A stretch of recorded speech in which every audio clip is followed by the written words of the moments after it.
Let's craft some gorgeous autumn leaf suncatchers using the baby oil method to turn colored artwork translucent. This is such an effective method that can work with multiple types of art supplies because of the scientific nature of oil and water not to mix. It works with water soluble art supplies as well. Now, I used alcohol markers to color these in, but you can definitely experiment with different art supplies. I would recommend, if using something other than marker, to experiment on something that is not your actual project first, and then make your decision as to what you're going to be using. So, first of all, you can print these coloring pages. I'm going to drop a link in the description to this video. I use alcohol markers and I use just really basic shading using a few different shades of marker to go and add a little bit of detail and vivid color to my autumn leaves. You can color these really however you'd like. You don't even have to stick to traditional leaf colors. Just enjoy the process of coloring it. It was actually my favorite part of this process. When you're done coloring these in, you're going to cut it out around the edge. And just a heads up, the stem is pretty thin, but that's okay. You can just sort of cut around it. And I actually didn't color mine, but you can definitely color yours if you'd like. After you've cut them out, you're going to make yourself a little applicator using a cotton swab and a clothespin. So you're just going to insert the cotton swab into the clothespin, and you're going to use baby oil. You can definitely try other oils. I just find that baby oil is my favorite for crafts because I feel like it just doesn't get rancid like the other oils.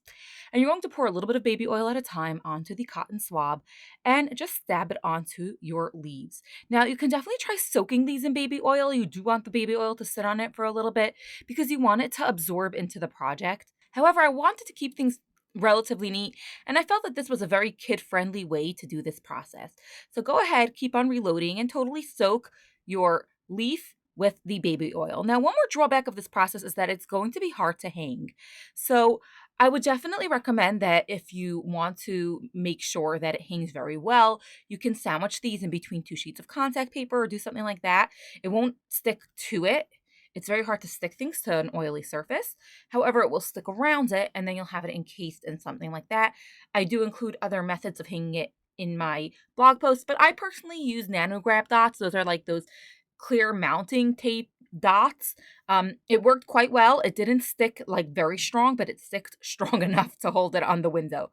So there you go. We soaked it in baby oil and we let it sit for a little bit to really absorb. And now we're just going to take each leaf and sandwich it between two sheets of paper towel and just dab and rub a little bit to remove whatever excess we could. I would not let it sit because it could actually leach out the oil, and you want it to stay translucent, and the oil is what makes it translucent. So go ahead and dab all your things. Now back to the nano dot. So one of the reasons I like it is because it's totally transparent. It gives an almost invisible effect, as you're going to see in a few short moments when I hang it on my windows. Um, but I do not know, I can't guarantee you that it's going to be, totally removable. It is officially removable. It's not really permanent, so it should work. But definitely test in advance if you don't want to, ruin your window. And that's it. You can see how beautiful and translucent it is. Just imagine that this light board is a window with sunshine shining through, and it really shines through and highlights the colors of the leaves. And now we're going to go ahead and hang it on my window. This is beautiful for fall holidays or for any time you want to bring something fun for fall into your home. It's great for the classroom. It's great for joint decorating projects where everybody can sort of, you take a leaf and color it in themselves. I do have a bundle of 20 leaves. Again, all links are in the description of this video. I hope you enjoyed. Drop a comment if you have any questions. And of course, subscribe so I can keep on creating fun crafts like this one.